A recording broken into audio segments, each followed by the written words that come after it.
All right, let's dive right into this explainer.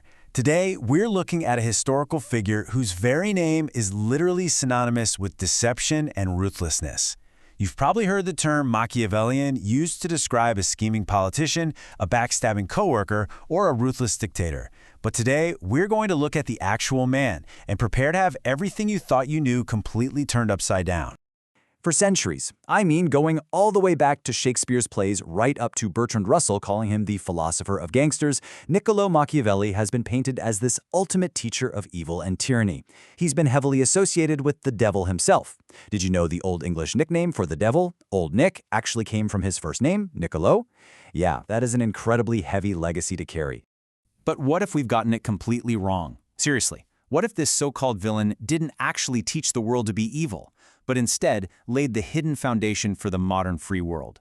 Let's figure out how the world's most infamous villain might actually be the architect of modernity. Section 1. The misunderstood mastermind behind the myth. To really understand the reality here, we have to look at the man behind the infamous book The Prince and strip away centuries of myth. You see, he wasn't some armchair philosopher just sitting in an ivory tower dreaming up evil schemes. Not at all. He was a boots-on-the-ground diplomat serving the Florentine Republic. He traveled all over, meeting with the kings of France, the Pope, the Holy Roman Emperor. But then, in 1512, things took a dark turn. The Medici family violently took back power. Machiavelli was ousted, and get this, he was tortured using a brutal method called the strappado, where he was repeatedly dropped by his arms just to dislocate his shoulders, and then he was exiled. So it was actually in this desperate exile, completely isolated, trying to figure out how to unify a broken, vulnerable Italy that was being torn apart by foreign powers, that's when he wrote The Prince. Section 2. Imagination versus effectual truth, shattering the illusion. Now, Machiavelli completely disrupted ancient traditions by changing exactly what we focus on. Before him, Greek philosophers like Plato and Aristotle, and even medieval Christian thinkers, they all focused heavily on imaginary utopias. They wrote endlessly about how humans ought to live in this perfect, ideal world. But Machiavelli, he introduced his ultimate weapon, dealing with reality exactly as it is. He argued that there's a massive, truly dangerous gap between how we ought to live and how we actually live. He basically said, if a leader tries to be perfectly good in a world full of people who are not good, well, that leader is simply going to be destroyed. And his core philosophy is anchored in this one powerful idea. He said, I go straight to the effectual truth of the matter rather than the imagination thereof. Honestly, he birthed arguably one of the most important sentences in political history right there. He coined the term effectual truth. He completely refused to deal with illusions or imaginary republics that never actually existed. He wanted to deal with hard facts, which created this massive paradigm shift from abstract idealism to concrete reality. We can actually see this pragmatic, kind of messy view of morality even in his comedic play Mandragola. It's this wild story involving a fake doctor, a tricked husband who desperately wants an heir, a priest who just straight up takes a bribe, and an eventual mutual agreement.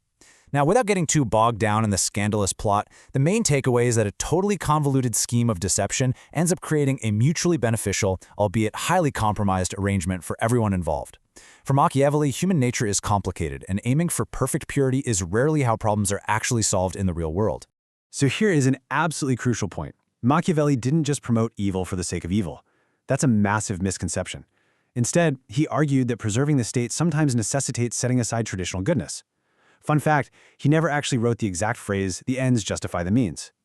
What he believed was that when it's absolutely necessary for the survival of the state, like to prevent utter chaos and destruction, certain harsh means could be excused. It was always about necessity. Section 3. History over philosophy. The new guidebook. So where did he get his data if he wasn't looking at philosophy? Well, he essentially told leaders to stop asking philosophers how to run a state. Philosophers were way too busy debating universal, abstract concepts that had absolutely zero bearing on real-world governance. Instead, he told them to start reading history. Go study the Romans. Look at what actually worked in practice, what brought cities to absolute ruin, and what allowed them to thrive. By doing this, he essentially birthed the modern study of history as a practical political tool. Section 4. Virtue and Fortuna, conquering luck. This deep dive into historical study led him to identify two massive forces that dictate human success. The first is virtue. Now, careful here, it does not mean moral virtue. It means raw action, willpower, drive, and strength.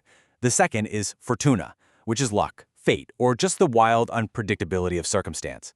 Machiavelli believed that a true leader absolutely must have the sheer willpower, the virtù, to tame and conquer the unpredictability of fortuna. You can't just sit around and wait for good things to happen. You have to take action and force them to happen. Impartially analyzing history, Machiavelli applied this exact lens to everyone. He viewed even highly revered religious and historical figures strictly as political warriors. For example, he called Moses an armed prophet who used necessary force to establish order. He pointed to Cyrus the Great and to Romulus, who literally eliminated his own brother to found Rome. Machiavelli pointed out that without their forceful actions, without their immense virtù, they never would have established their nations in the first place. Section 5. The Power of the People, the Democratic Seed. Okay, this brings us to what I think is his most shocking and hidden legacy. If you think he was just writing a guidebook for dictators, prepare to be surprised by his stance on the general public. See, virtually all ancient and medieval traditions completely rejected the idea that the common people should hold power.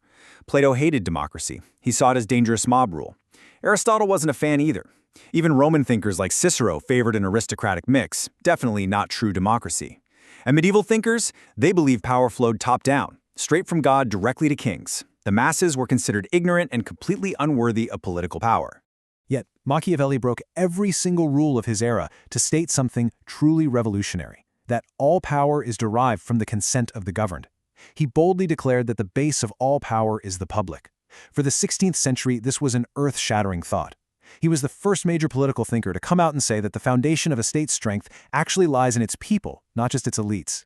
And this single powerful idea laid the hidden groundwork for everything that followed. Starting with his revolutionary seed in the 1500s, we eventually see Thomas Hobbes write about the state of nature in the 17th century.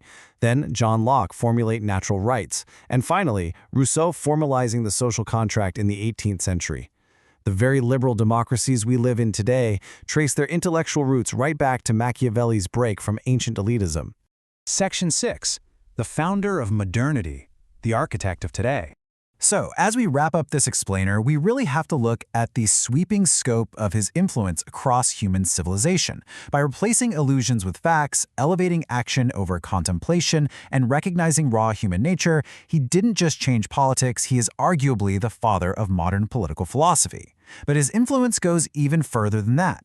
By elevating observed fact over abstract illusion, he helped lay the philosophical mindset for modern science. And by stating that desire to acquire wealth is a natural human instinct rather than a sin, he arguably sparked the mindset of modern capitalism.